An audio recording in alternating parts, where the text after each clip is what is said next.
Halo, di akhir video ini kita akan mengetahui satu, bagaimana cara mengakses sampel e-commerce data di BigQuery Public. Yang kedua, bagaimana menggunakan basic SQL function seperti select, from, where, order by, dan sebagainya. Pertama, kita akan explore e-commerce dataset di BigQuery Public Data. Seperti biasa, kita menuju BigQuery Console, console.google.com. Lalu di bagian Home, kita menuju View Dataset untuk melihat public dataset dari BigQuery. Di sini secara default kita akan melihat Google Trend Data, tapi kita juga bisa melihat public dataset yang lain yang bisa kita akses. Kita bisa start atau bookmark datasetnya, dataset public data BigQuery, supaya kita bisa melihatnya kapanpun ketika kita membuka konsol. Pada tutorial kali ini, kita akan menggunakan dataset The Look E-commerce. Jadi, ini adalah sebuah dataset sampel tentang e-commerce data yang disediakan oleh Google. Kita bisa scroll ke bawah untuk menemukan The Look E-commerce, karena dia alfabetnya T, jadi kita lumayan scroll cukup bawah di dalam dataset publiknya.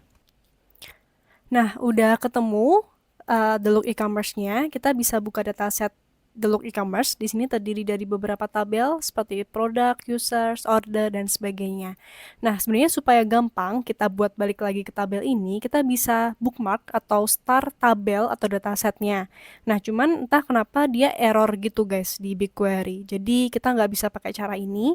Kita akan bookmark page halaman besarnya aja di Google Chrome. Kita manual bookmark pakai start bookmark di Google Chrome. Jadi sewaktu-waktu kalau misalnya kita ingin balik lagi ke dataset ini, kita bisa tinggal klik aja bookmark yang ada di Google Chrome kita. Oke, selanjutnya kita akan explore isi dari The Look E-commerce dataset. Kita bisa membayangkan jika kita punya online shop yang menjual banyak barang kayak aksesoris, baju, dan sebagainya, lalu kita jual ke banyak negara. Di sini ada cukup banyak tabel, namun nanti kita hanya akan gunain beberapa tabel aja, seperti misalnya yang pertama ada orders. Di sini berisi list transaksi yang terjadi di toko online kita setiap hari. Di sini misalnya ada tanggal transaksi, user ID yang beli, dan sebagainya. Lalu ada tabel order items. Di sini adalah lanjutan dari tabel order yang pertama tadi. Namun di sini ada list product ID-nya.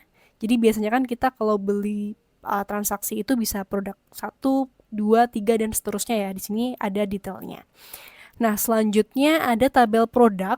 Di sini berisi detail produk yang kita punya. Di sini ada detail tiap ID produk seperti product name, brand, harga jual, cost, dan sebagainya.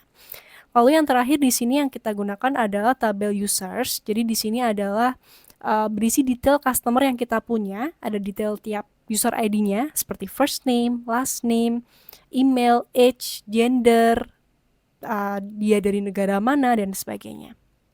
Untuk memahami lebih detail, di sini aku bikin entity relationship diagram buat melihat hubungan antar tabel. Di sini contohnya ada tabel order, dia satu transaksi punya satu baris, lalu list produk ID-nya itu dijelaskan sama tabel order items, di mana dia mendetailkan produk ID apa aja yang dibeli oleh users.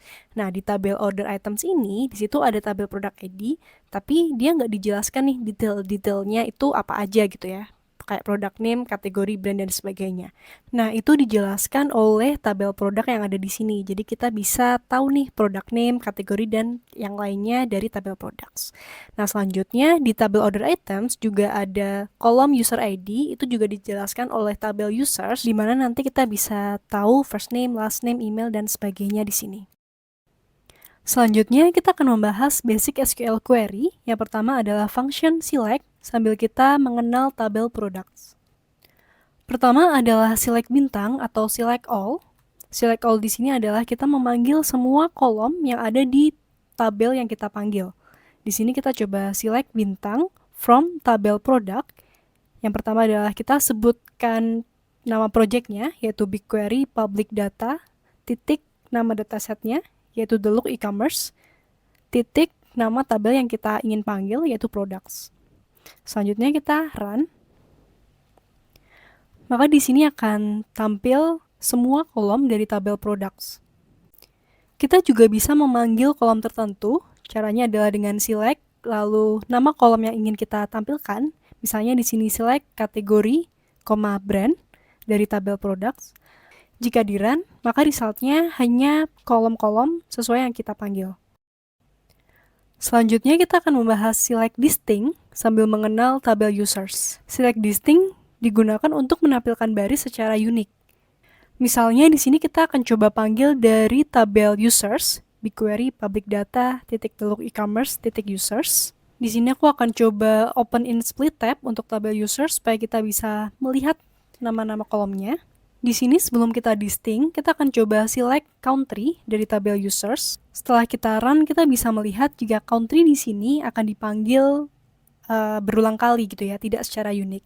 Namun jika kita tambah select distinct, lalu kita run, maka di sini semua country akan dipanggil secara unik, tidak ada yang double. Di sini hanya terdapat 15 country aja. Selanjutnya, kita akan mengenal function order by sambil mengenal tabel orders. Function order by digunakan untuk mengurutkan baris secara ascending maupun descending. Karena kita ingin mengenal tabel orders, kita akan memanggil kolom-kolom yang ada di tabel orders. Di sini contohnya select, created at, kita date dalam kurung supaya yang sebelumnya timestamp menjadi date, lalu as create date, lalu koma order ID, from-nya dari tabel orders, yaitu kita panggil nama projectnya BigQuery public data _delok e-commerce _orders. Selanjutnya kita run. Di sini result akan menampilkan baris secara random, misalnya create date-nya tidak urut, order ID-nya tidak urut, dan sebagainya. Untuk mengurutkan result, di akhir SQL, kita sematkan order by diikuti dengan kolom yang ingin kita urutkan. Misalnya di sini order by date create at-nya. Ketika kita run, maka hasilnya adalah result akan diurutkan sesuai dengan tanggal order mereka. Misalnya di sini adalah tahun 2019, bulan 1 dan tanggal 10. Lalu order ID-nya berapa? Diikuti dengan order-order setelahnya. Secara default, order by akan diurutkan secara ascending. Kita juga bisa menuliskan order by date create at as. Maka hasilnya akan mengurutkan secara ascending. Jika kita ingin mengurutkan secara descending, misalnya setelah create date-nya secara ascending, kita akan mengurutkan order ID secara descending. Sebelum kita run, misalnya kita di sini melihat untuk tanggal 14, order ID-nya diurutkan secara random. Setelah kita run, kita bisa melihat semua result-nya terlebih dahulu diurutkan dari date create at-nya, dari yang awal sampai akhir. Namun untuk order ID, dia diurutkan dari descending, yaitu dari akhir ke awal, sesuai dengan SQL yang sudah kita tuliskan sebelumnya. Di BigQuery, kita juga bisa menuliskan order by lebih ringkas. Misalnya, order by 1 ascending, yang maksudnya adalah order by kolom pertama secara ascending, atau 2 descending, yaitu kolom kedua secara descending. Selanjutnya, kita akan membahas function where sambil kita mengenal tabel order items. Selanjutnya, kita select dari order items, kita tulis select statement. Kita bisa juga buka tabel order items-nya di split tab, yaitu dengan klik, lalu open in split tab, seperti ini. Di sini kita akan memanggil beberapa kolom yang ada di order items, misalnya ID, order ID, product ID, dan sell price. Di sini kita tulis from tabel order items, yaitu BigQuery public data _delok e-commerce _order items. Nah, lalu kita akan tulis where function-nya. Where function berfungsi untuk memfilter data sesuai dengan kondisi yang kita tentukan. Misalnya di sini kita akan filter where order ID sama dengan 101069. Setelah kita run, maka result-nya hanya akan memfilter baris yang order ID-nya sesuai dengan yang kita tentukan.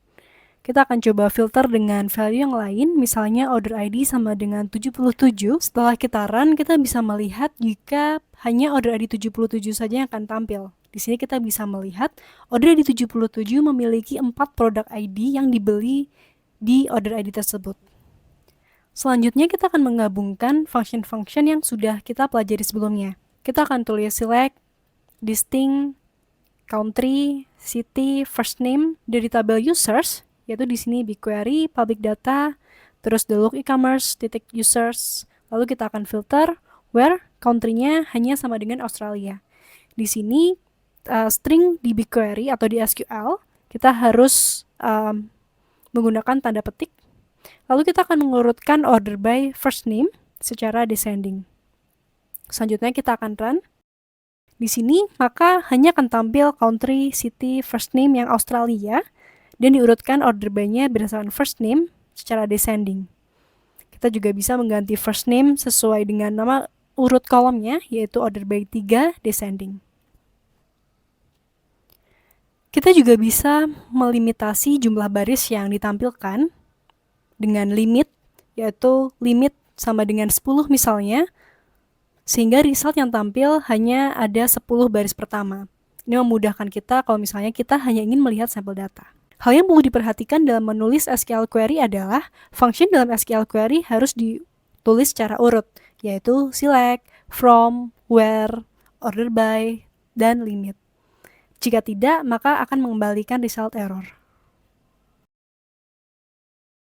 Video section ini sudah selesai. Di video ini kita sudah membahas, pertama, tabel e-commerce, yaitu the look e-commerce yang ada di BigQuery Public Data. Kita juga sudah mengenal beberapa tabelnya, seperti tabel order, order item, products, dan users. Kita juga mengenal basic SQL query function, seperti select, listing, from, where, order by, dan limit. Di video selanjutnya, kita akan membahas klausal where untuk or, and, in, dan value comparison.